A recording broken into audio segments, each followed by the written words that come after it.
Alrighty, we are now recording. All right, so everybody, welcome back to day 2 of keeping your Brailler clean during COVID-19. Our opening code for today is cleaning. Cleaning. And if you need ACVREP credit, you can also get that through these workshops.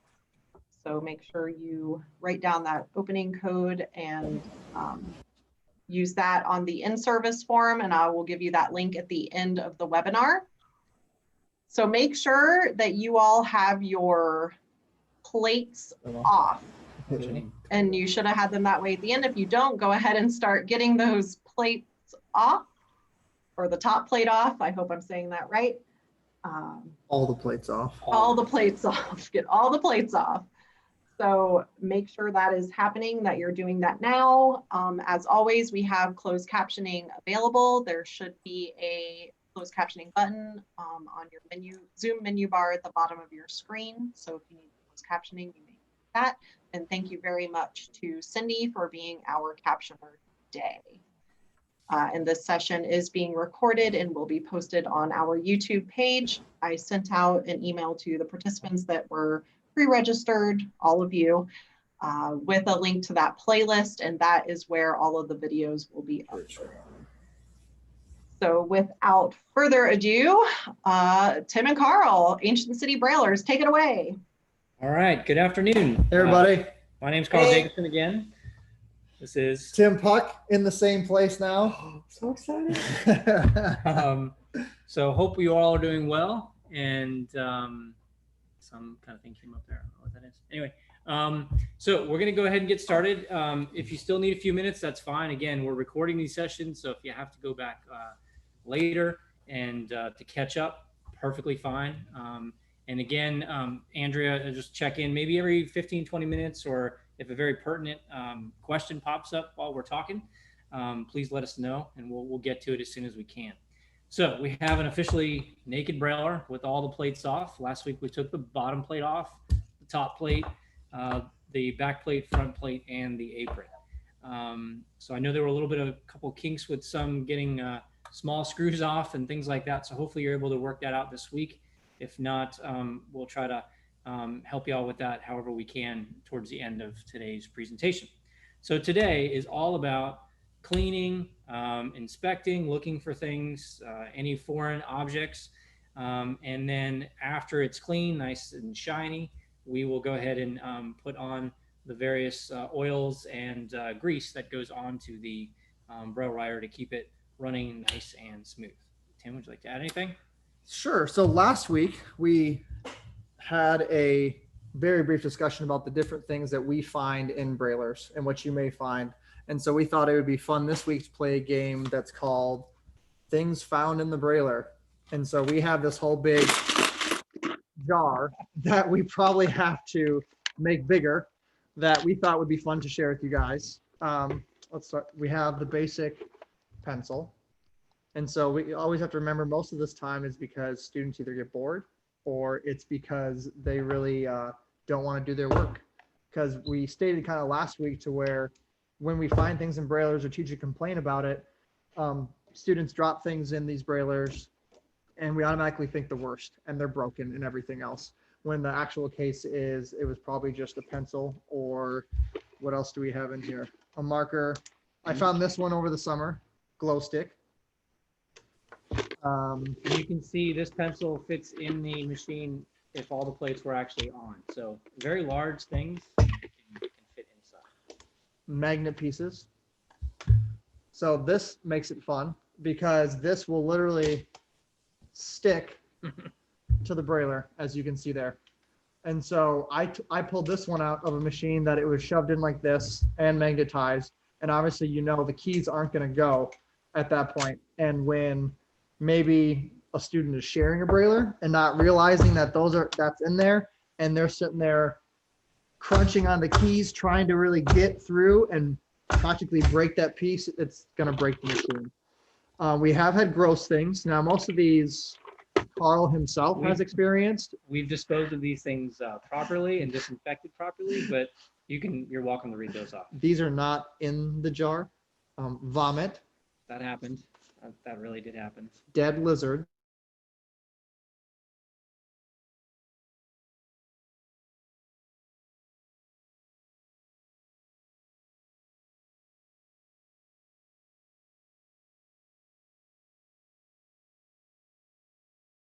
Do your arts and crafts, and if you need to label it or write your name on it, which I completely think's absolutely appropriate, then bring the Brailler back into things once the glitter has set and shaken completely off, because little shards of plastic, metal, and different things all in there was really hard to clean. which I was guilty of this last year because I was in charge of our freshman year homecoming float, and there was glitter everywhere, and I had to bring a Brailler up here to fix it myself.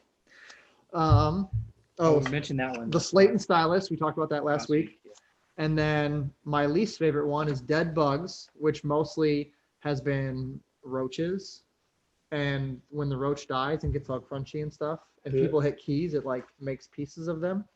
And so those are the really, really gross ones. But the rest of it, everybody can kind of guess. I mean, we have domino, eraser, what else?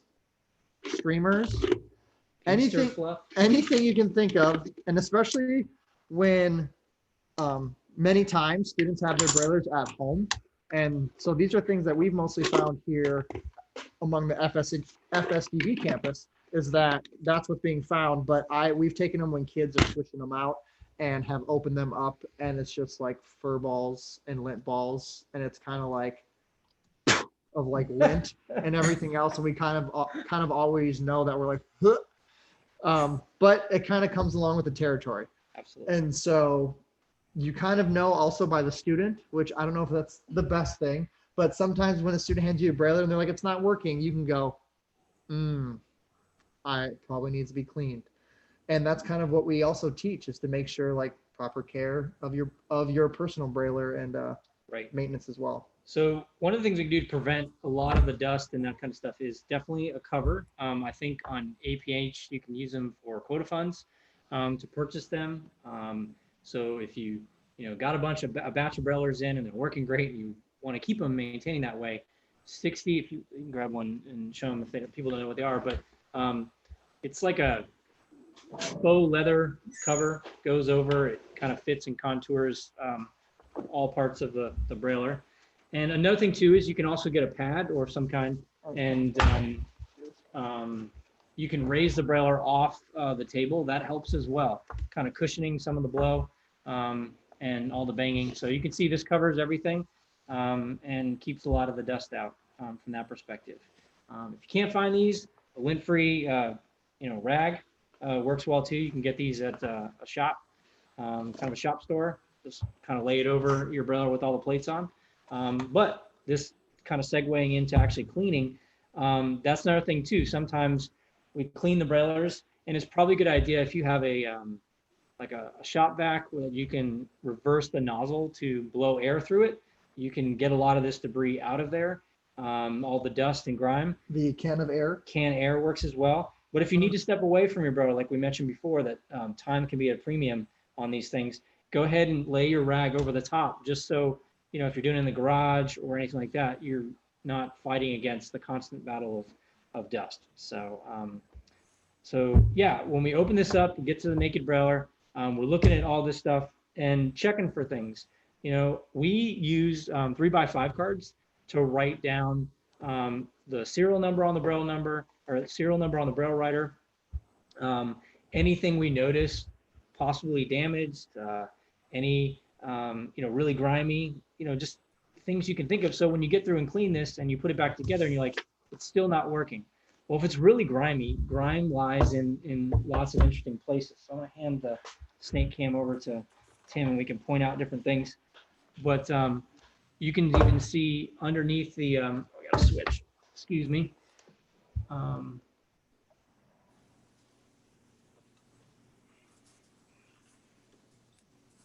So you can even see if I flip the Braille writer, so give you perspective, we're at the front of the keys. And even right here, underneath the beam, oil gets underneath there as well. Lots of grime. I mean, I can move my finger and You can now see it on the tip of my thumb there. So with a little bit of TLC, we can get that off. You also want to inspect your grease points, which are, at least for in your kit, you'll have the oil, which we'll show here in a second, and the grease, and I'll pan out here in a second.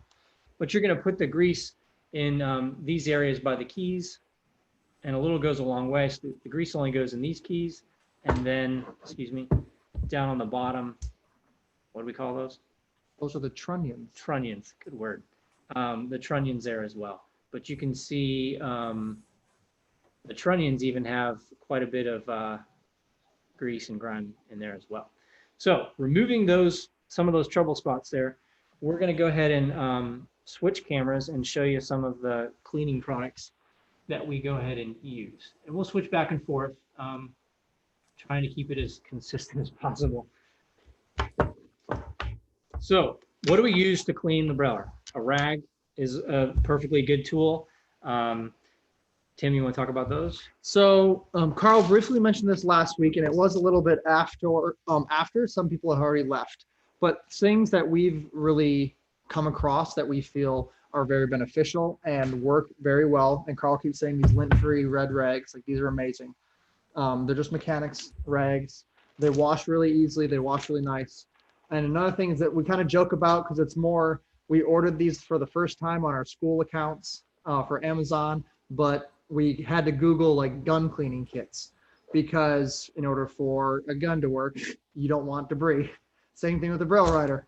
And so these cotton swabs right here, these are very beneficial. They are lint free and they pick up virtually anything, as well as they're very good if you want to put alcohol or oil or something on there to help pick up that extra grease.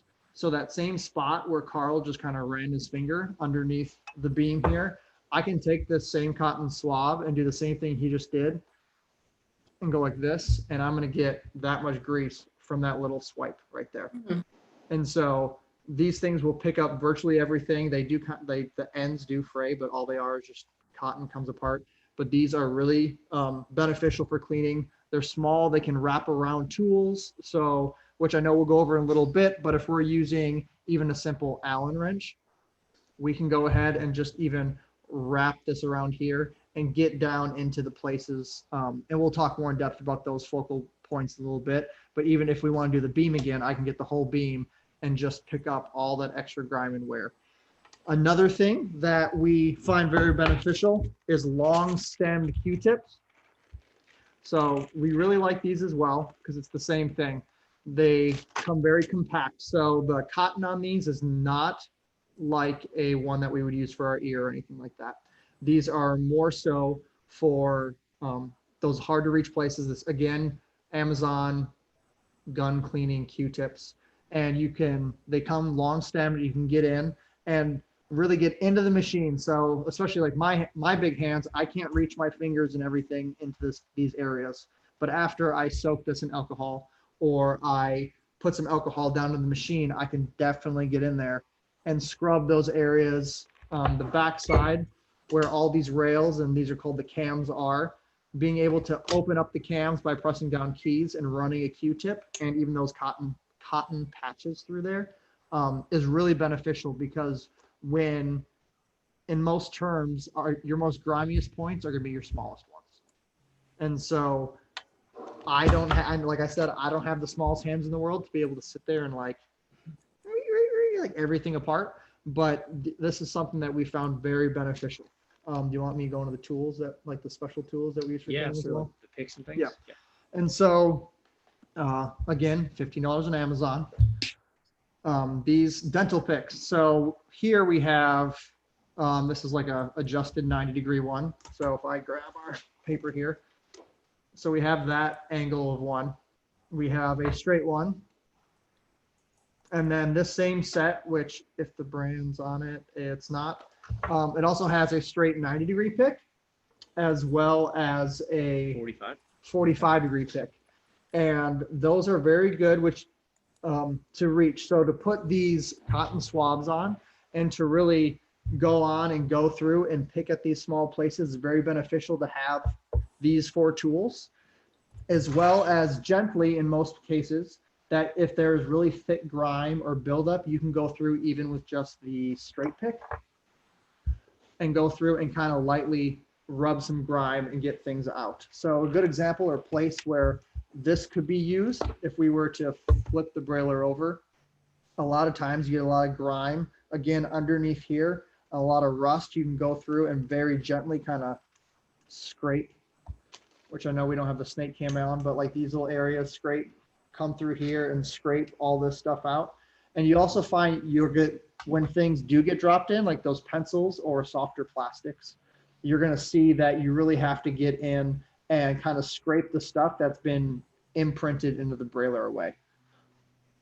Yeah, and we can zoom in here either with the snake cam, or I can bring this piece of paper over as well. Maybe the snake cam. Yeah. But what happens, this is the old broken key. You know, this is the part, the keys are, you know, a big workhorse part of the Brailler. And you can see that, you can keep coming even closer. There we go. You can see what happens is the grime starts to, I wouldn't call it carbon, but what it does is it begins to essentially chemically start to get stuck on there and bond. So, you know, you can use this as a pencil and just kind of come across there and, you know, work your way through, and you can see some's building up a little bit. You know, you can scrape and work in here, a little circular motion. I'm not gouging, I'm kind of coming out of 45 and doing that. And if we take one of these things there, you know, a little more comes off. It's not perfect, but you can keep working on this. You know, I'd add more rubbing alcohol, which is about one of the only recommended solvents for home use at this point. I've heard of people using other ones too, and we'll talk about that through as well. But again, just, you know, you start getting your basic kit and start working on things. Go ahead to Home Depot stores, you know, look on different forums and, you know, watchmaker forums, different tools for getting into clocks and tight spaces, and it can be very useful. So, and this is just wiping and there, and you can see it's a little shinier, not that perfect. I haven't done too much damage, still smooth. There's no, you know, metal shards or anything like that on this area. So just give you a little perspective. And also as well, you see there that Carl used, we were obviously doing that on a key that was off the machine, and in this workshop we will not be going over how to take keys off. Yes. But the main areas, which I should have just kept the snake cam on, but it's okay. These areas that Carl would have been scraping are right at the tops, and many of your Braillers will probably have residue, like what's the word I'm looking for, Carl? Grease, like grease residue. So if a Brailler hasn't been lubed or oiled in a really long time and it doesn't have the grease, it's going to get something that resembles right there.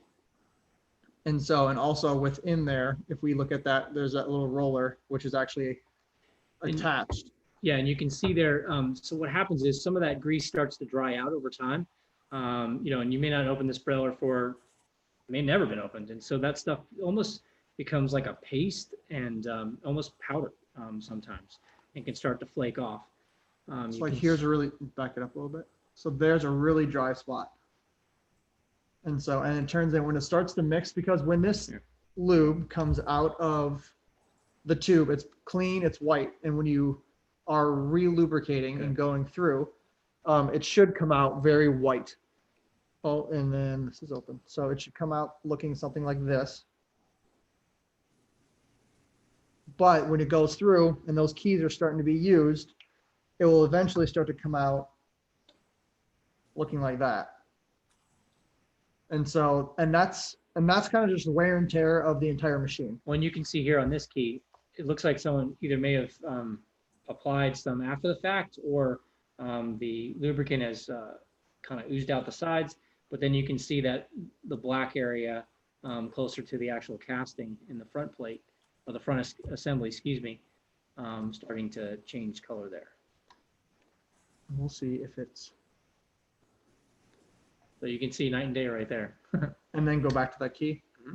And so that's just from a quick little wipe through. And so as we said before, this workshop, we will not be covering how to take like these keys apart and everything else, but a lot can be done with just these few tools and cleaning supplies that we've showed you on these front key assemblies, because this is pretty much as close apart from some other pieces that are almost the heartbeat of the Brailler. Because obviously if your keys don't work, the Brailler's not going to work. So we're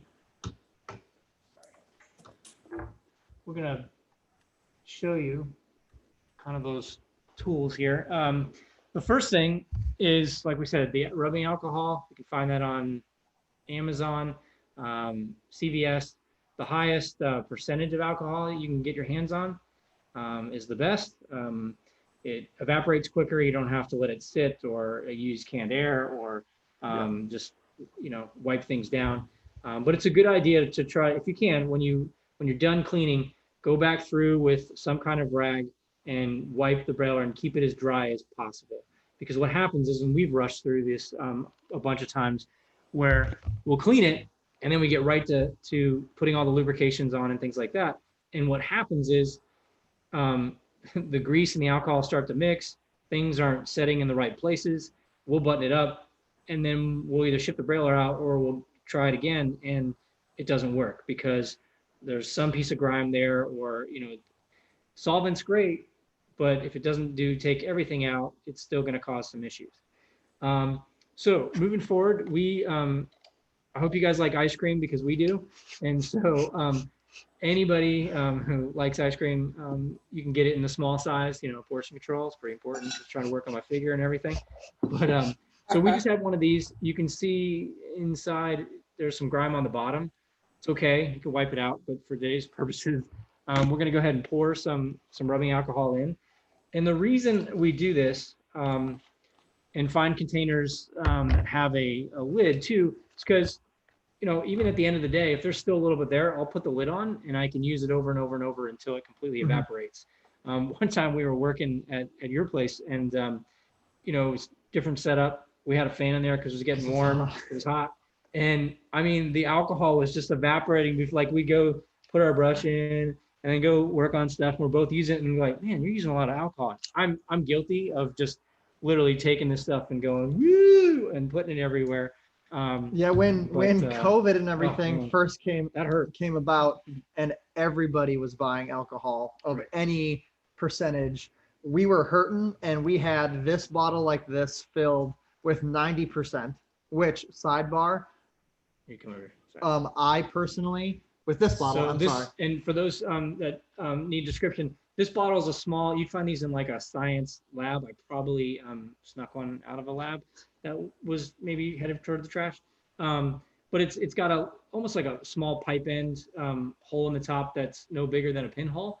So we can squirt the alcohol where we want it, put a couple drops, get into corners and really flush things out down by those keys we mentioned before. So, but just a plastic squeeze bottle. And we had this bottle filled with 90% for like 3 months, because we were like rationing it, putting it about, because we just couldn't find it, because nobody was holding it anymore. When shipments would come in, we'd be too late. And so you really work with what you can get. And the point of me saying that is, I personally, and I believe Carl agrees, that 90% or higher when you're working on Braille writers. Because when you start getting in those like 85s, 80s, you can even buy some alcohol that is 70%. There's a lot of extra stuff and extra moisture to put in there to make it at not 99.9 or not that 95. And that's what's going to create some problems in the future. So I lucked out a month ago and ended up getting 2 of these on Amazon. Again, I love Amazon. Shameless plug. 99.9%. I got 2 bottles of it for $17. Mm-hmm. And so occasionally, if you're looking for it, or you're going to be working on Braille writers, this is a great option. And brand doesn't matter. It's just, I jumped at it because I realized I could get 2 bottles of 99.9. Yeah. And this will, as Carl said, evaporate. It will clean.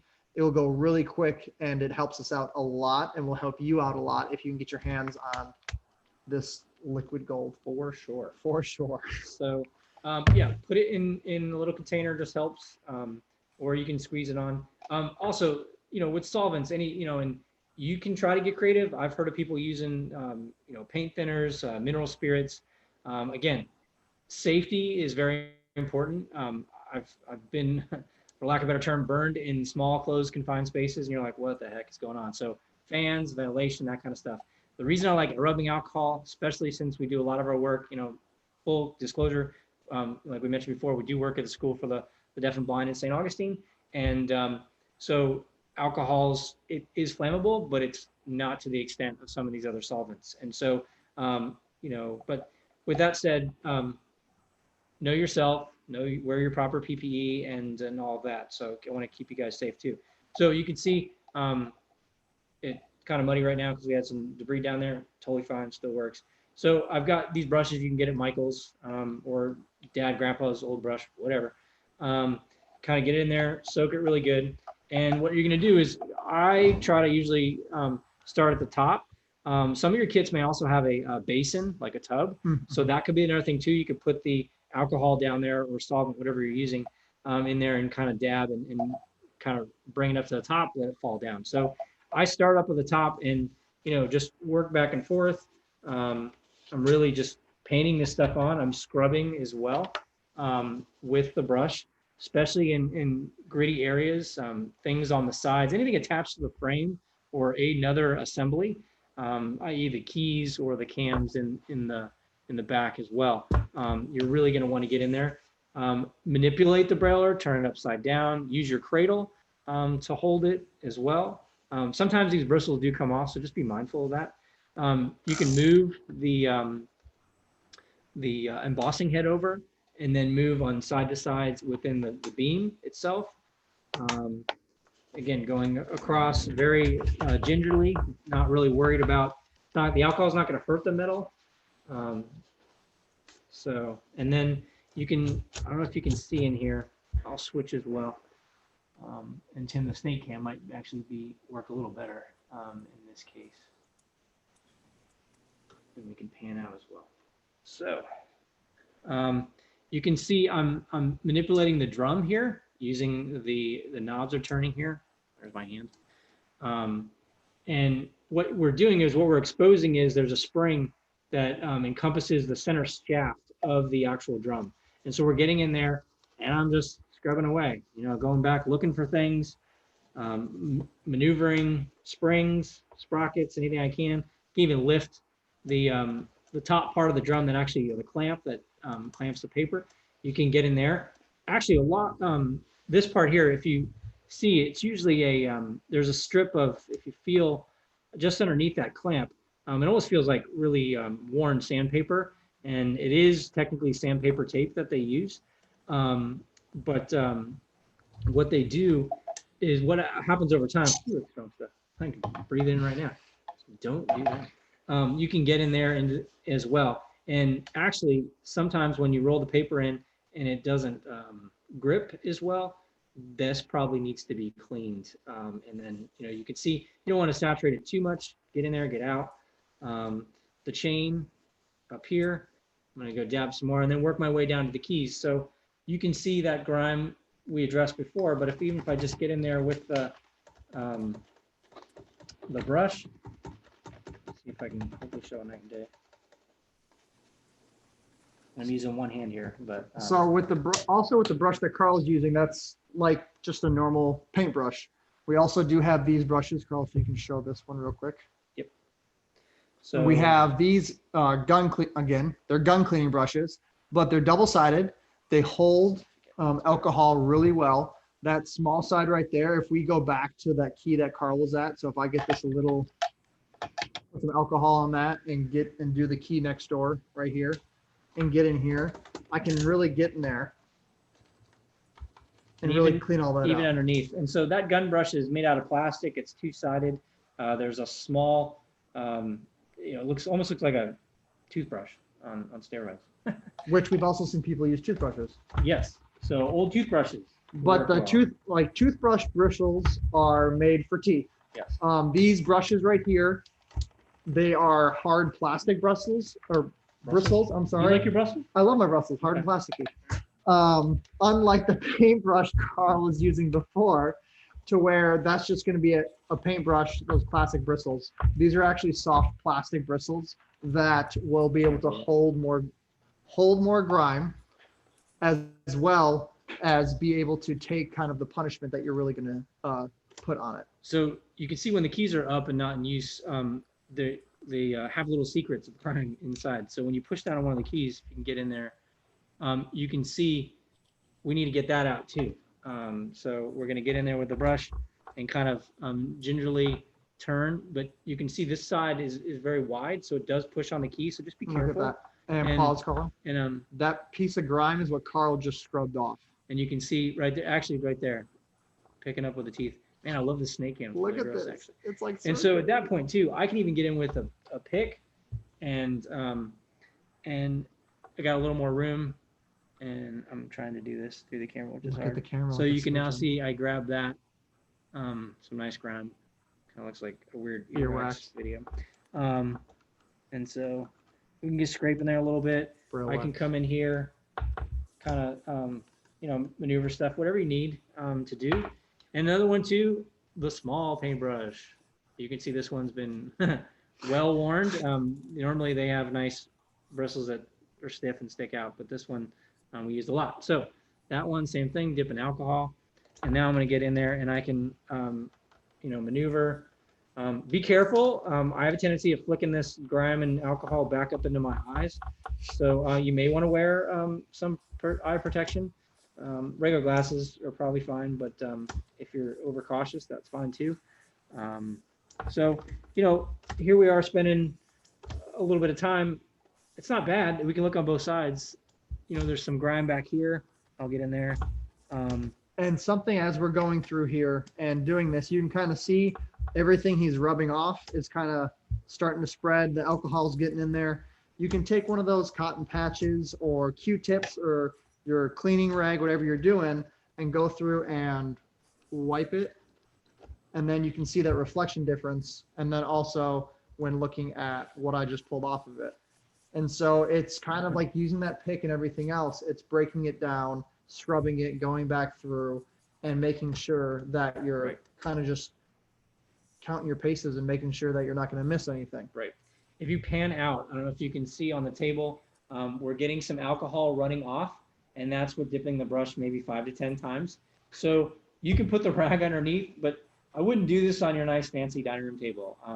A card table, something portable, or I've even put a piece of cardboard down with a towel to kind of make sure we're not denting things if I need to work on the dining room table without my wife's permission. And here's, I'm going to use the squeeze bottle. So since we're not going into depth with removing parts and repairs, to get into places without taking the piece apart, we can use that squeeze bottle, and then I can get in there and just essentially flush. I mean, literally I'm squeezing there, I'm moving the key, and what that's doing, if you look underneath there, a lot of the grease and grime, it's a different color than the black table we're working on. It's almost white and milky. And so, I'm going to get in there, wipe that out, take some of these, keep cleaning, and keep going. And you do the best you can. Sometimes it's never perfect. It's like I said, some of that old grease gets stuck on there, and it's now part of, 50 years of grime is now part of the piece of metal. But we'll keep working the best you can. And, and so you would do this to all 6 keys, and we'd go through. So I don't know how we're doing on time. We're about half through-ish. Do we have any questions? Andrew, do we have any questions or anything? Yes, we have one question about cleaning the brushes when you are done. How do you maintain your brushes and materials that you use to clean the braillers? Somebody's a perfectionist. Yeah. We honestly, we leave them in here. And when a new one gets grimy, we get a new one. I bought, these came in a pack of, I don't know, of different sizes. These big ones, the super big one, medium, and these small ones. I bought a pack at Michael's. It may have been $5, maybe 10. So for me, to clean them, my purpose is I don't necessarily, the time isn't as valuable. But if you have a pair of brushes, you can definitely put them in another cleaner container of alcohol and just let them soak. And then kind of, for lack of a better term, pat them out, on a side of a table, kind of like the Bob Ross sound. It's very therapeutic. And that works as well. Even paint thinner, it's not going to hurt. Obviously, if you do the paint thinner, let them dry, and then use it in the alcohol. I don't think those would necessarily mix, but you may want to look into that. And if you are using a higher percentage of alcohol, so like example, if you have ours, it's 99.9. If you just take that brush out and let it sit, it's going to be dry the next day. And then at that point, you can really go through, clean everything off of it, any grime that got caught in the bristles. Yeah, and again, I don't know if you guys can see, I'm working both sides of the key. If you feel on the right-hand side of the key, it almost feels like a little bearing, or lack of a better term, a nipple there. On the other side, you can actually feel the connecting cam that, when you push down, it'll move forward and back. And so you want to be able to clean and get into both sides there. And keys, really, they're probably one of the more dirtier parts of the Brailler. So, I mean, I spent a half an hour just doing this, put on some good music, a good beverage, and just go to town sometimes. So, it just depends on you and your time. Even quick spurts of alcohol and just go in here with a rag and quickly wipe down. I've done that too. It's not perfect, but it's all about how much time and effort you want to put into this. Andrea, what else we got? That is it for now. Oh, wow. okay. So we're doing okay. So we're doing okay, I guess. So we've gone over kind of the top of the Brailler, the front of the Brailler. So let's go. I want to make sure that we cover the sides, kind of where all of our functional gears are. And especially because since we are not taking this thing apart, there's places that you can reach and there's other places that you're not going to be able to. But we want to make sure we're going over the places that we can because of the gears and where everything's moving and all those moving parts. That's where our grime and everything else is going to go. Sure. So we are going to be doing a little bit of a chair change here. Or do you want to be, since you're right hand, you want to be on that side? I can be on this side. And so right now, which cleaning kits, if you got one, you have this, what's called the cradle. Okay, this is the side of the Brailler. Obviously has this little ridge on it. Sorry. Don't those come with the repair kits? I'm sorry. I just want to make sure I clarify. The repair kits come with the cradle, not the cleaning kits. For today, you guys get to watch us use, this is called the cradle. Yes. And the sides I'm talking about are these little gears and everything else in here. So these are all moving parts. So this side, to give you perspective, if the Brailler is facing you, it is the right plate, and we've now upended so the right plate's on the bottom, and now we're looking at it from the back, and you have access now to those gears. And so as you can see here, once I open everything up and you see this is where our drum is moving, which the drum is where that paper is being fed into, what we were talking about, that sandpaper earlier. It's got what's called the intermediate gear, which actually functions and makes it so that way, which where Carl is pointing there, that little guy right there. Center gear, it's got a C-clamp on top that holds it in with a screwed in post. And so that there actually will function. And when that is not functioning properly, that's when either you press your line space. And if that line space isn't working, or if the drum is all the way forward and the paper is out and that button is still not locking in, something is wrong with that gear. So, and many times it could be just dirty. So if you see when I press that line space, everything starts kind of moving together. Now you can see here that all this grime and everything else is just caked into here. And this is a nice way, especially if you have a bin, as Carl said before, that if those bins are there, this is a great time to take, take the Carl Jacobson approach and just go through and just dunk it in there. Because all these gears, the cleaner they are, the more beneficial it's going to be. And this is also a place to where we do not, there's no lubrication that goes into these gears. And we'll go over lubrication here towards the end, but there's nothing that we put into here that help them work better. They either have to function clean or dirty, obviously, hopefully clean, but sometimes a little extra time taken on these gears and getting through. And this is where you can see here, all I did was put alcohol on it and just kind of scrubbed it down. Or these picks will be very beneficial because you'll be able to get in here and really start scraping stuff off.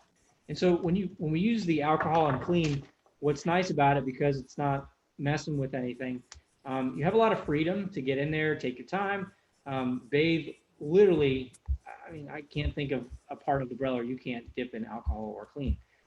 So take your time, go through things. He's going gear tooth by gear tooth. The only thing I would caution you when you clean, especially with bigger brushes, is, let me see, if I've got a bigger brush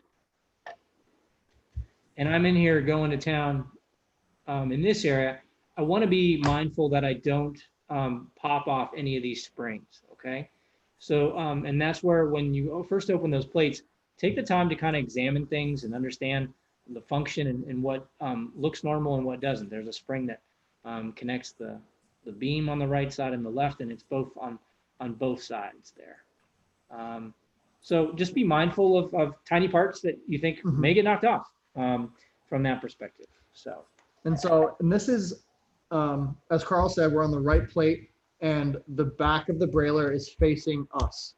So one perspective and the most open perspective is back here, whereas we can turn the Brailler counterclockwise. So now you're looking at what would be the top plate. And here, this is where we get into, and again, the mindful of small parts, because this spring right here will pop and you will lose it and it will be gone forever. Because this is like, I mean, we could do it right now. I can push with my finger, and without that much force, it just popped off and went somewhere way down in there. And this is like any kid's toys. Once it's under the couch, it's gone forever. Right. So that's what I mean. And these parts come off too. We mentioned the nuts that are located in the sides of the casting. They have a kind of a square raised portion of the casting.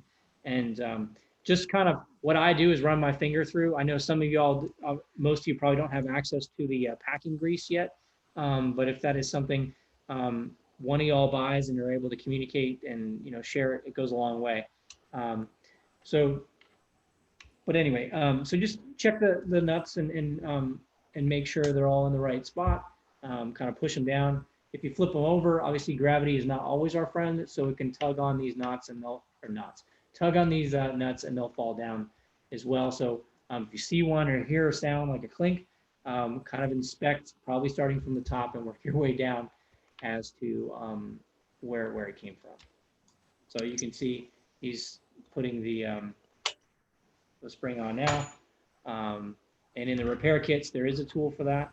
And then we can maybe, working with FIMC at a later date, we can show you actually some more basic repairs, or maybe depending how froggy you guys are feeling towards the end, kind of show you how to do that with other options, maybe a pair of tweezers as well. And so here's another gear, which this would be one of our main gears of the entire Brailler, which is the drum gear. And again, it's the same thing. All these, everything interacts with themselves, everything turns, everything moves. What many times can happen too is that these teeth aren't the problem. It's actually, if you can get more parallel, Carl, there it is. This gear right here will turn into like a sticky mess because of grease, because of, I think recently we just found glue in one that it looked like someone put Elmer's glue in it. Yeah. And so if this doesn't move, this whole system won't move at all. So what we're talking about here is if you were to place your finger with the Brailler facing towards you along the inside of the right side of the plate, you'll feel the teeth of the actual drum gear, and then slowly kind of drop it in between the actual drum itself. There's a side plate of the actual drum, and you can feel that it's a drum cam that causes at the right time to open the mouth, and you can see Mr. Puck's going to move the drum forward, and you can watch the actual the other way. Watch the mouth open up and the cam engage there. Right now. There. So just to give you function. So I would encourage you guys, while you're cleaning, spend time manipulating the inside of the Brailler. I mean, honestly, the first year when I started repairing Braillers, that's kind of what I did. I just tinkered with things. I turned this gear. What does that impact? push on the keys, what else happens, because every system in this Brailler is connected to each other. So this is probably the dirtiest portion of the Brailler. Aside from the keys is a critical area as well. I'm jumping ahead, sorry. We're also showing another nitty-gritty place on the left plate with it at the bottom. There is a pawl there for the line space pawl. So when you engage the line space, you can see it moving on what we call a clover cam that actually turns our rubber feed roller there. So when I push the line space down, it will push against it, then recoil back and engage with the clover. And one of the grimiest places is right. So, I'm gonna here. I got it with this. So you're going to engage it with your finger right here. And so this that was is not bad. No, this one's actually really Worse. clean. So we've gotten them to where I could press this down and I could let go, and it would literally just like it would probably take a good 5 seconds or 10. It would go like this. And what that causes is that what I said before, like the intermediate gear being broken, that could be fine. And it could be that this is now not engaging all the way in here because it's so gummed up, it's missing. So you see there, if I simulated holding that pawl down and I press your line space, I'm gonna miss it completely. And so those gears and that pawl is not gonna interact and push like it needs to. And even with this one part, it could also be the spring on the back of the pawl too. So you start seeing springs that look kinked or stretched out, loose, falling off. That could be your issue on top of the cleaning as well. So, and that's why we have the 3x5 card. So when you notice something, if you're sending it off to a repair technician, all those notes are extremely helpful. That will save me, I don't know, half an hour of searching to figure out what's wrong when you start engaging different parts of the Brailler. So like I mentioned before, as we pan back out, we're now looking at the back assembly, and we can put it flat on the table. So we're looking from the back of the Brailler, and I think I mentioned this yesterday. Oh, there's our last time. My thumbprint, I think, is still there. Because what happens is the grime, you'll start to see, it could be clear most of the time in the middle of the track, and then it'll start to just build up and make little, if I get low enough, you can probably see some of those ridges down there on either sides of the cams. And so the Brailler feet of the actual stylus run, and I don't know if I can get. You got it. There it is. There we go. You can see those feet, they run on there. And I think we mentioned this too. They just pick up a lot of stuff. So Tim's going to get in there and clean, obviously, the whole assembly, and then kind of pick at the feet, and we'll look at the difference here. So I also want to show, this is without alcohol, just using those patches we were talking about.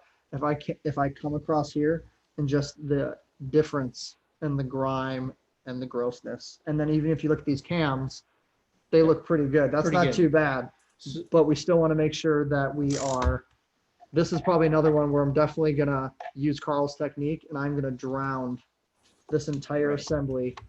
And you may have to go back over this a couple of times and even let it rest for a day and come back. And here's why. Because sure, we're getting the cam on the surface and we're wiping that down. You can see it really builds up on the corners there. But watch what happens when I press the keys.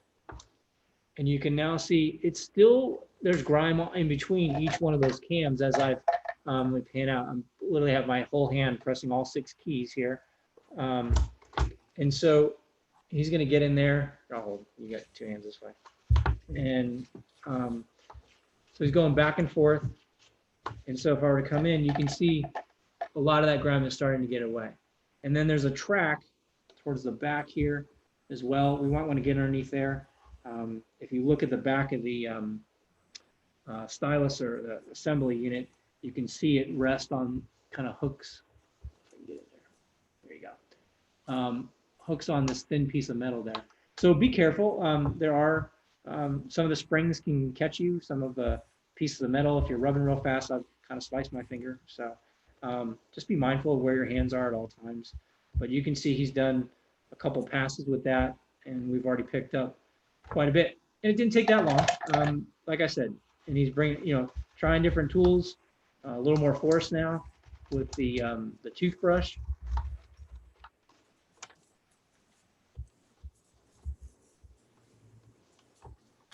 And Andrea, can you ask, is this view, the snake cam, helpful for this endeavor? See if anybody wants to comment if this is working out okay. Yeah, go ahead and type in the chat box, let us know. And just a little FYI, someone discovered that one of their springs was missing.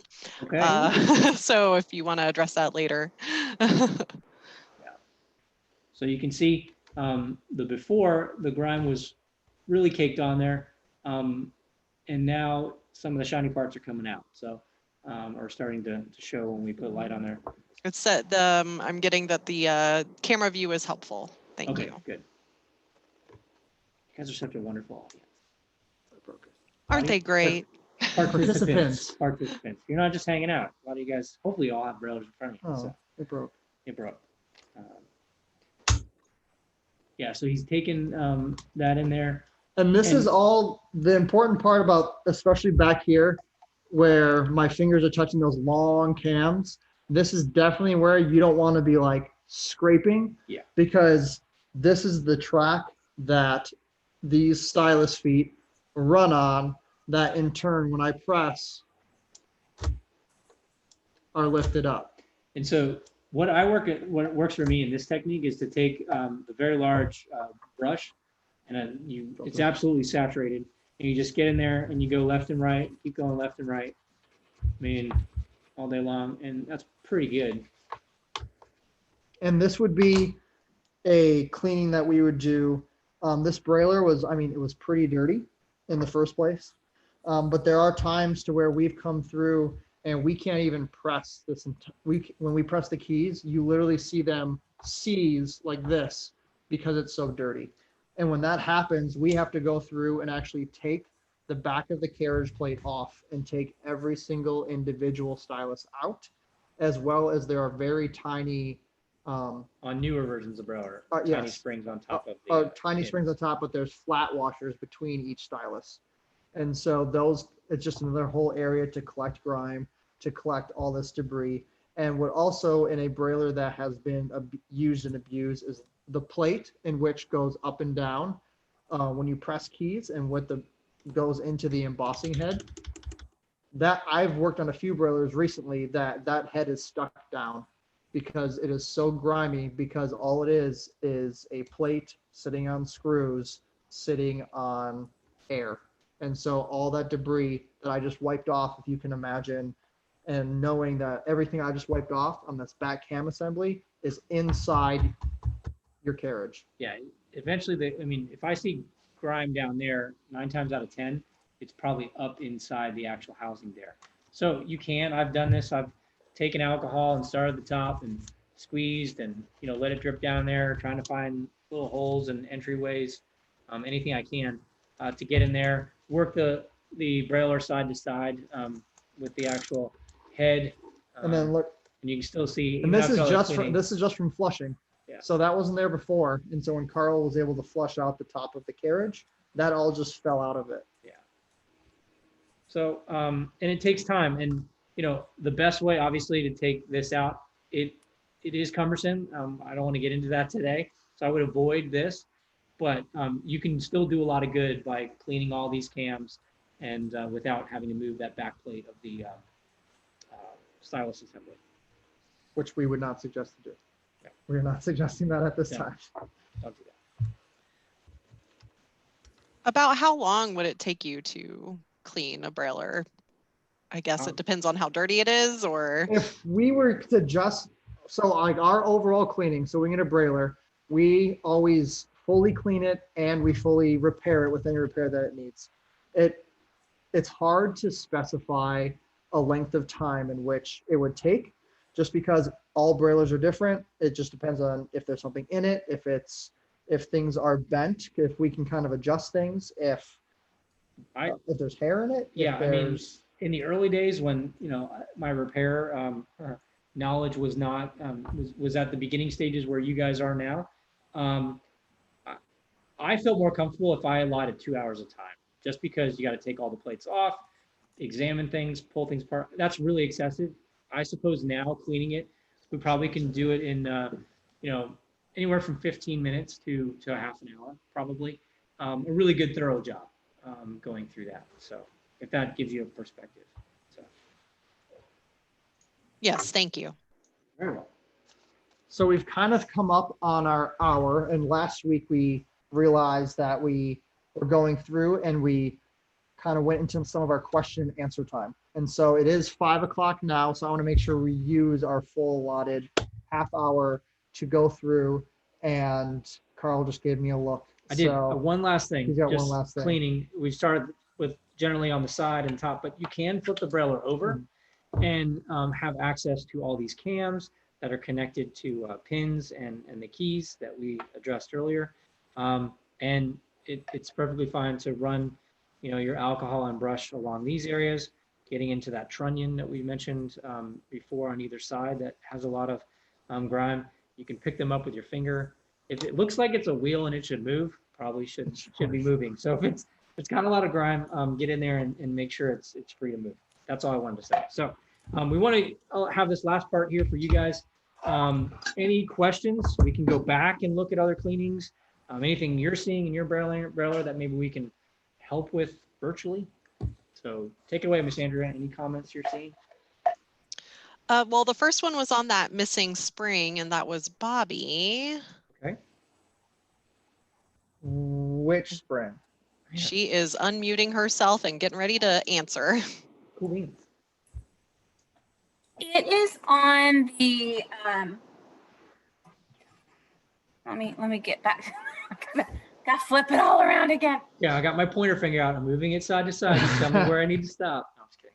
Sorry. Okay, flip over. It's on the, where you were with the little, when you were on the right-hand side of the underneath, Okay. on the side, yes.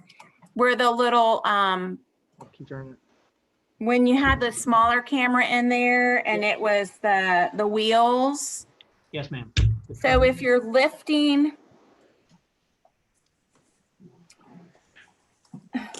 That one? well, it's where there were two springs. I may be on the other side. I may be wrong. Oh, okay. I told you the wrong place. Where there were two springs, I'm missing one. I think it's on the other end. Hold on. Yep, it's on the other end. So to give you perspective, if we're facing Yes. the back of the Brailler on the Yes. right plate, and now we have the Yes. Brailler tipped on its right side, is that what? That's right. Yeah. Okay. So it's this, it's over, so I have the little, there's part of the spring still, like the little end of the spring is still there, or the long end is still there. The Which rest one of is the it? spring is The missing. longer It's- spring or the shorter one? Must be it's the longer one is gone. Okay. Yep, it's gone. But the long piece is there, but the spring is gone. Yeah. So it's broken off at some point. So So what you're issue it's wise, kind of attached to that, to the little gripper. Yeah. Mhm. so it should normally look, let me put a piece of paper behind it if I can. Is that the one? It kind of looks like a, we call it long fish hook kind of thing. Yeah, so like the fish hook must still be somewhere. Still It hanging? must still be hooked and it's Okay. hanging, but the part of the wire and the spring is gone. Okay. So yeah, that would require a new part, and he's putting that back in. Actually, we can Try and show this. try and show that. Oh, He's cool. coming in from underneath, and he's grabbing a hold of the actual base of the spring, the part that's missing from. I'm sorry, what's your name again? Bobby. Bobby. Robert, it says Robert on there, Bobby. Yeah. Okay. From Bobby's Brailler, and what we're doing is we're looking at the very top. That little hook follows through there. Oh my and gosh, connects on the little yes. hole. So, Eureka! Yeah. However, there isn't a quick fix that other than, I mean, I would probably suggest sending it off, and you can write that the spring on the left side Okay. is missing, and then the technician will obviously repair that. We could get into that, but I don't want to do that. I so just want to get in and show you guys the kind of stuff, but I can't. And this problem, because that spring is connected to this silver plate, or this Mhm. aluminum plate here. Yes. So that's what, if the Brailler cannot feed properly, Right. it Right. cannot be holding the paper on that left side, because now there's no spring tension. So when you put the Brailler in, that plate is more loose. on that Okay. side. So that's something that would cause that type of issue. And the weird thing is those springs are some of the ones that we replace the most because they get so much wear and tear. And on the screen here, you can see all the wear and tear that it would do on a daily basis. So if you thought of one of your students that is a constant Braille user, uses their Braille writer in every situation, that spring is constantly being stretched and moved and stretched and moved. Okay. And so that, as Carl said, we didn't want to get into it, but I got into it anyway. But yes, so that would be one that needs to be sent out. We would suggest that just because, and it's, as you were able to see there, it's a very quick, easy fix. It's just, you have to get in there, take the plates off. And this is, like we said last week, would be one of those parts to where we don't suggest it. You could buy like some screws and stuff, but this is a spring specifically built in spec for this machine. So yes. I mean, I could probably talk you through it someday, but I've also, if I did do it, I'd ask you to buy probably 10 because when I first put these on, they're really delicate and you can easily stretch them out because you're literally reaching a span of about 2 inches there, and then you got to feed it up through about 3 different systems through a little tiny hole and make it catch. And so all the while you forget how much tension you're putting on that, and you can stretch that out very, very easily. Wow. So that spring missing or breaking, that would feed into Braillers not feeding paper correctly, right? Correct. What it does is it limits the chatter on, if you can see when I'm moving our knob here, the roller's moving, and you can hear, I don't know if you guys can listen, but it kind of makes sometimes a kind of noise here. Creaking noise. Yeah. You can hear So that. that's semi-normal, especially when you don't have paper in there. You'll hear other noises when, and that's why I would also, when you're done cleaning and putting the lubrication on, test it out, put the paper in, because it may function different with paper in it and with it not. So what that does is holds that plate down up against the roller. So once you engage the lever, you now have a gap. You can see it lowers it down and up. The roller is there, and then behind that, the paper has a nice flat surface to feed in, so you don't get any. It kind of actually prevents the paper from folding. If you do get a corner folded, it doesn't like that, and so we want to make the paper as flat as possible so it can then engage with the actual clamp of the drum. So, and that's why the springs keep it nice and level on both sides. Okay, thank you. So with that being said, Anna Lee says she's not sure. Oh, I gotta find it. Sorry, it got away from me. Not sure what I did wrong. My paper does not stop rolling in. Okay. So when Mr. Puck talked about, ooh, that's nice. We tilt the Brailler on its right side. It could be any number of things. First thing you want to check, thank you, sir, is the paper check. And we talked about that last time, that spring needs to be underneath the back plate in order to function. So now. That little wire? Yes, ma'am. However, are the plates off on your Brailler? Well, the back plate was off. I put it back on. Okay, good. Yeah, that's good to test it out, because sometimes you'll think, oh shoot, this is broken now, because this is not going to function properly with the back plate off. So if you have a naked Brailler, realize that your paper can go all the way into the drum and wrap all the way around. So I think we talked about that too, is once it gets close to the paper check, just stop. The only way to actually fully check the paper check is to put that back plate back on and make sure that spring is underneath it. So that's one reason why your paper is rolling into itself. The other could be the intermediate gear on the right side of the Brailler facing from the back. That center gear, there are 3 gears there. One is on the side of the drum, one is on the rubber roller, and then the one in the middle we call the intermediate gear. Those teeth actually have to be for lack of a better term, mathematically aligned in a certain way. And so, yeah, that could be an issue, and that would be something you need to send off to a technician. Well, it was working before I took it apart. So, It was working before you took it apart. Or am I missing? so I took the back off and I put the wire back underneath, and hopefully it'll work. Because Oh, okay. All right. the roller, when the paper lock was away from me for the back of the Brailler, it was still rolling in, so I knew that wasn't right. Okay. I hope it that should- is it. And at least the paper, the roller's not rolling now, so I think I did it right. Okay. Woo.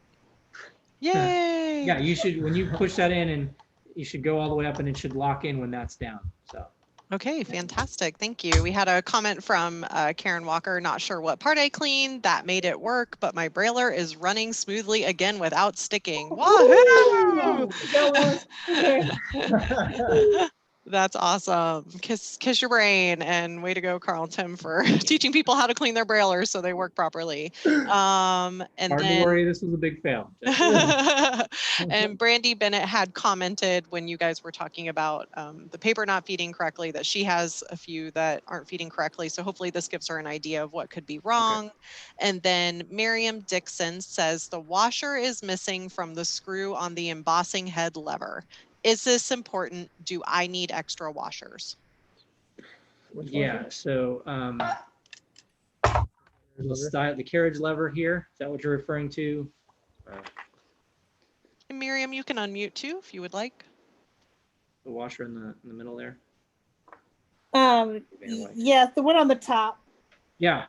I have put them together without it, but according to the Perkins manual, I believe it's necessary, and I'll tell you why. Because you've got a metal screw going into a plastic housing. And what that does, it's not just a regular washer. If you can see, it's a split washer. And so they're a little bit of an offset there. And so when we tighten down, it allows the right amount of tension and to lock all that stuff in. So I would, that would be an easy repair for you guys to go ahead online and, order a couple of these. And that washer probably costs about 5 cents. Yeah, it's not that much. So you could order a couple, and if you notice other Braillers that don't have it, it's something you can, take that top plate off. Actually, you don't have to take all the plates off. You could take the top plate off and have quick access to that front lever. So. Are they from Perkins? I'm sorry? Are they from Perkins? Yes. I haven't sourced any other places, but I would stick with Perkins. And I believe it's Perkins Solutions. They have another webpage devoted just towards consultation, the Brailler side of things. So if you went to the, actually know it by heart, Perkins, the Perkins homepage, there's a top tab that says services. You click services, and it's going to be a drop down. And at the very bottom, it's going to be Brailler repair. And you click that, and then you go through there, and there should be another tab that says either Braille Writer parts, or it's like Brailler parts, and you should click that, and it will, I believe it's 13 different pages cataloged of, they have pictures. Yep. And descriptions and prices of every single part. If that's overwhelming, their contact staff's pretty good. If you can get a hold of them, I know they're busy. It's a small staff actually, but who's the guy that works there? I forget. On the phone. The parts guy? Yeah, Jose. Tell Jose Carl and Tim sent you. And he's a nice guy, really genuine. We've worked with him a couple times when we've gone up there for workshops and stuff. And yeah, they can kind of talk you through and be like, it's that washy thingy that's on this lever thingy. They're like, yeah, that's part number. Da, da, da. So trust me, my early years, they were a little frustrated with me because I ordered $2,000 in parts in one sitting over the phone. Because I was like, I don't know what I'm looking at here. But the picture on the websites are they're very handy as well. So looking at our agenda, I want to pause questions really quick because Yeah. there's something we did not cover because we did basically just cleaning, and I want to go over very quick. It's very easy for lubrication and oil locations. And so this is important. which turns into kind of a redundancy that you open up a brailler and you clean all the grease off just to put more on. But in any cleaning kit, I believe, and Andrea, correct me if I'm wrong, it might be only in the repair kits, you'll get a tube of gray Aero grease. Yes, that should be then- in the cleaning kit. Okay. And that And was then missing from mine. what used Yes, to be Meg. what used to be watch oil is now Brailler oil. It's not the same thing. The part numbers and everything are different because they have whatever the Perkins concoction is to make these things run better. So I'll start with the grease. It's really quick. You would take these caps all come like sealed.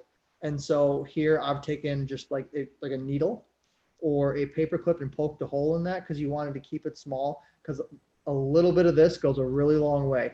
And if you use too much, the brailler is going to function for a very short period of time, because this is where, as you guys saw today, all of our grime and grease build.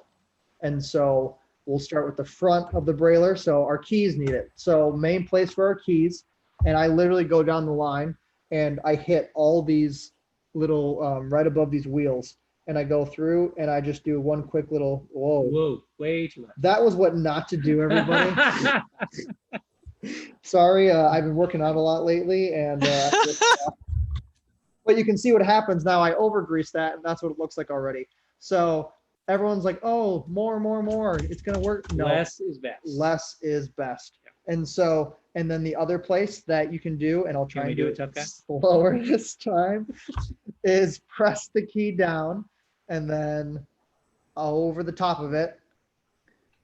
One little, you're not on the screen, Oh, Carl. my bad. There you go. Oh, I thought we were going the one. Oh, you're going there. And then one little drop there. And then you can go through and it's getting there. And the purpose of that is to get this entire area right here. Because as you get that through and it works it in, it's gonna go through and get back there. And so you can go through all your keys, do above that little wheel, and then do right back there and just do quick move it, or you can do them all and then go through and kind of tuck down all your keys together. Yep. And then another place, and the With this. the only other place that the Aero grease should go is if you flip your brailler over, and as Carl said, if it's a wheel, it should probably move in this machine. So this little spring loaded, if you could pull out a little bit, Carl.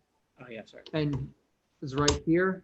These levers, there's identical levers on either side with wheels that should spin. And again, this is a huge cleaning point too. If this wheel isn't spinning, you have to make it spin. And so for those who can't see this perspective, we are have the brailler upside down with the back towards us. And so you'll feel a little lever towards the front that the wheel rides on. And it's, I mean, yeah, a little tiny dot. And with this, you can go through, and once it's here, you can hit that So he's pressing on the space on bar. either side. You hit the space bar. Just kind of work it through. And this is where you're gonna, run the brailler through its paces at this point. Once you get some of the Aero grease on, and make sure it's all inside all the cams by the keys, and as well as the rollers on the trunnions underneath the brailler. And so now Tim is going to pull out the bottle of oil. We'll show them the other size way over to your left. Oh. We've purchased the big stuff too. I don't advise that. We bought this about 2 years ago. We just go through a lot of brailers, so it was more cost effective. But this comes with your kit.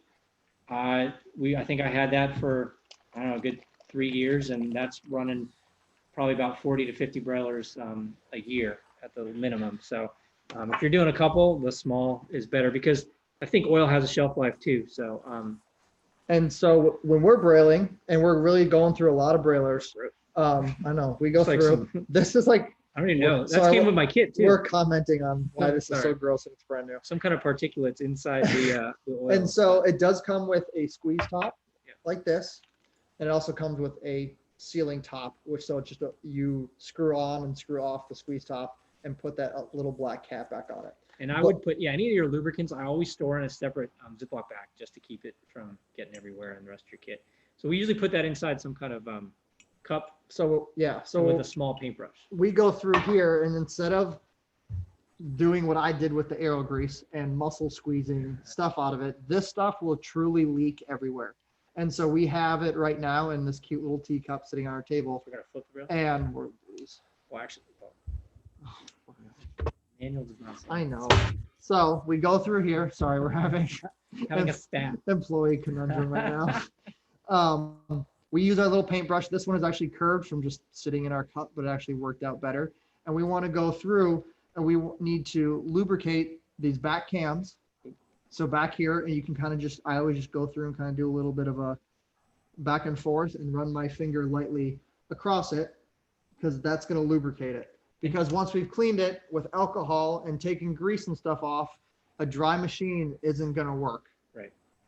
And so, and you almost like less, I put maybe 2 or 3 drops and then I just take my thumb and I keep working. I'm actually taking more off. We still have a lot of grime on there too, but you're taking more grease off. And if you think of, or excuse me, oil, you want just the smallest layer of oil, because oil and grease, what do they do over time? They collect dust.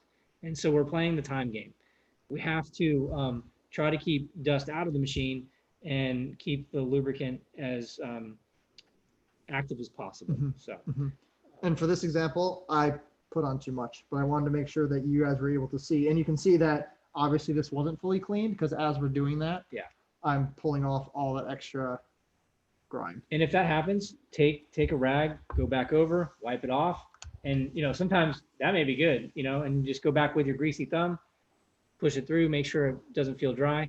And, you know, you're good to go. So less is best. You see, and you can see it when you put light up to it, you can see, you know, kind of dry spots versus some more shiny spots. So you can see how it's on there. But he's just dabbing it on and moving his thumb side to side. If you don't like grease on your thumbs or your fingers and stuff, you can put on some protective nitrile or latex gloves or whatever. That's fine too. Mm-hmm. So that the cams take the Brailler oil as well as the what's that called? Carriage tube. Thank you. The so tube. The carriage tube is the big silver tube in the middle of the Braille rider that the carriage rides on. And the model has changed, not the carriage tube, but the carriage have changed. And I'll explain that in a second. And actually, I'll explain it now because Carl's looking at it. So looking at the screen right now on the back side of the carriage, there's a small little hole, and I mean small, like a pinpoint hole that is for lubrication. Because in that little tube is a piece of felt that prevents obviously metal on metal grinding back and forth. And so when a Braille rider is very old, that felt pretty much turns into leather. And so there could be everything fine with the Brailler springs, brand new parts, but if that carriage isn't working, that felt in there is probably old and needs to be refelted.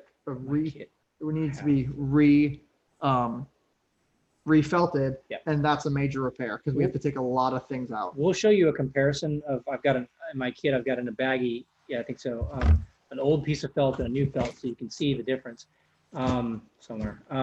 But what I'm also trying to say too is, if you clean and put your oil on and you're still feeling like this guy's sluggish, it could be 2 things. It could be that there's so much grime packed inside the felt there that you're gonna need to send it off, or something with your main spring. Remember, your main spring is kind of the powerhouse that makes everything kind of work. So if something's wrong with that, then you know, it could be inside the anatomy here with the felt just being grimy, or there. So I'm gonna get you, I'll show you what an old one looks like, and while Mr. Puck's looking for that. So I'm gonna come over here. This is supposed to be white, and this one we pulled off of a, it's about an inch by a half piece of felt that, wraps around the actual carriage tube here. And I don't know if you can see all that grime and grease inside there. Wow. And it feels like leather. Here's one, it's still dirty, but a lot newer. Here's night and day here, if that helps. A little newer, it's dirty, it's just been in my bag, but I use it for demonstration purposes. But it's very pliable, and the color is pretty drastic between the two. But that felt, I don't know if I can stick it in there, but it basically essentially wraps around the tube inside that housing where that hole is. Now, the newer versions don't have that hole on top. It's an older model that usually has that. The idea was if this starts to dry out, let's say it hasn't been lubricated in a while, you can put a little dab in there or drop some in there and get to it a little easier. But now what we do is, this is probably one place that I'm a little guilty of over lubricating, because I like to make sure it's really working. So I do a couple dots on each side, and that's where you're going to take your Braille writer. And just to let you know, this can get really sharp. We're used to doing it, and I probably have calloused fingers from doing it. So when you take the lever off, there's the housing that the screw and the little washer go into to the carriage lever.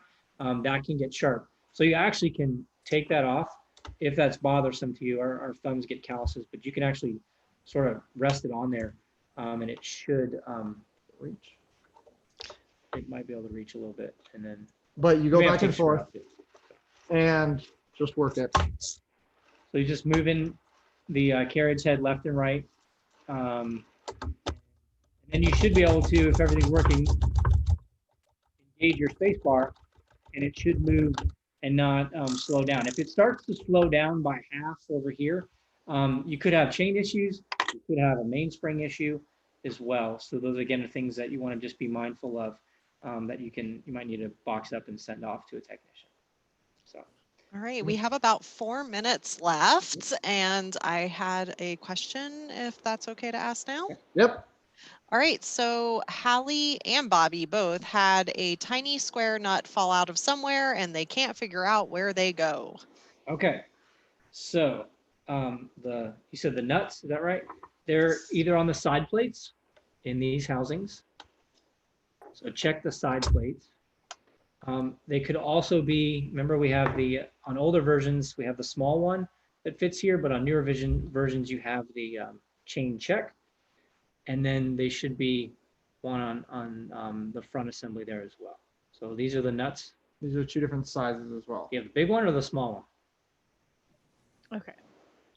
I got it. It was the small one. It goes on like the opposite side of the chain check. No problem solved. So emotional. It's so great. Yeah, this is the time. Any questions? One last place for lubricating is you can put a little dab in the mainspring, literally just do, and it will eventually do its magic and work its way inside the mainspring. So that's it. Those are all the points for cleaning, lubricating the e-Brailler. Any questions? We don't have any more in the. Oh wait, here's one from Wayne. How expensive to replace a mainspring? I could look that up real quick. I don't know if that's on there. I don't know off the top of my head. I don't want to give you. I want to say last time I ordered, I think the entire assembly was $65. What, for a mainspring? Well, they only sell it in the assembly now. You can't just buy the mainspring. No, you can buy just the mainspring. Are you sure? Pretty I sure. swear I just looked and it wasn't on there. Hold up, one of our We're spatting. So we're going to pull it up on one of our computers to give you a more accurate answer, because we don't remember off the top of our head. Next time we'll have. So in the camera view, as you can see, like this entire list is every single part that's in the Brailler writer. Oh my gosh, that's like 13 pages. It just about. So we've gone through and have inventoried and have made Excel spreadsheets for all of our Braille writers or not Braille writers, for our inventory, and have gone through the Perkins website to triple check, double check, to make sure we keep our inventory up. What I've found is Perkins many times have started to move to that assembly approach more than the individual stuff. Negative of that obviously is sometimes you don't need the big assembly.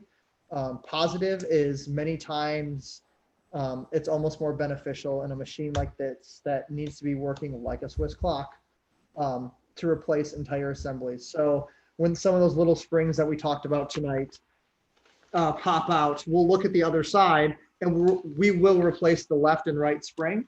because if you don't replace those evenly, it creates adverse tension and the machine still may not work properly. But for the mainspring assembly, Sub-assembly. the sub-assembly, so that includes I was way off. I apologize. mainspring sub-assembly with complete drive assembly used for repair. Yeah. So 1195 1195 for the Think of a drum, I think. yeah. The 1195. So if we want to, can you switch that, Cam? Yeah. Just so we're all on the same page, because we do this sometimes. Like, which one are you talking about? So you are referring to this part here, the shiny little button on the right-hand side of the front assembly. Is that correct? He said that is the problem with this Brailler, but that was from earlier. So I'll give him yes, all caps, yes. Okay, cool. Yeah. So this product, I can actual website here is 1195. But yeah, you can see this is what it looks like off the Brailler. We're flipping it from the view you actually see on the Brailler. It's the underside. It's got the spring coiled up underneath there with a collar that goes around the post, and you can see the post has a little slot in there. It's 2 pieces, and you use it to adjust the tension on the actual machine itself. So replacing it, not that bad. I would see if you can find a video. We're working on some of that content at a later date, because you can get into issues where if the collar isn't on right, the spring can get bound up in there and break and cause you have to replace the whole thing again. And potentially you can break this stem because it's 2 pieces of metal there. And what you do is put your screwdriver in there. I'm going to use my fingernail here to demonstrate. And you turn one way or the other to put the tension on there. If you force too hard on older Braillers, sometimes one of these will break off. If that's the case, you're talking about a whole new gear assembly here, as well as a whole new backspace. This is the backspace assembly back here, which aligns in conjunction with the mainspring, and they work together. So you can see Mr. Puck took it all apart, and Tim took the assembly apart. So the cap I'm referencing, if you feel it's nice and shiny, is right there. At the top of the cap is the part of the spring, which is bent over, which is here. And then inside where you can't see is the collar, which actually sits